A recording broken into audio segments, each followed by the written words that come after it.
in mezzo recuperata, attenzione a questo tiro, conclusione rimparata, la palla rimane lì, poi tiro dalla distanza e gol bellissimo, 1-0, segna il capitano dello studio Cesaroni, vale a dire Valentini, 1-0 per i padroni di casa al 12° minuto. 10.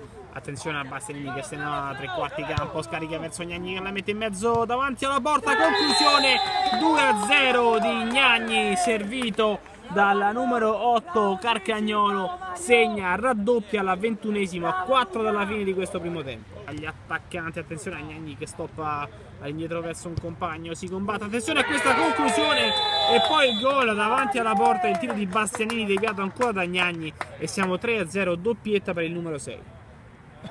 Lo studio Cesaroni che ha tutto tranne la fretta di andare a trovare anche un altro gol, attenzione perché arriva questo gol, il gol da parte dello Sugar Mix che torna in partita 3-1 quando siamo all'8º, segna il numero 8 ovvero Bartomioli. Saba, lancio verso i compagni, arriva il gol, deviazione sotto porta, torna sotto lo Sugar Mix 3-2.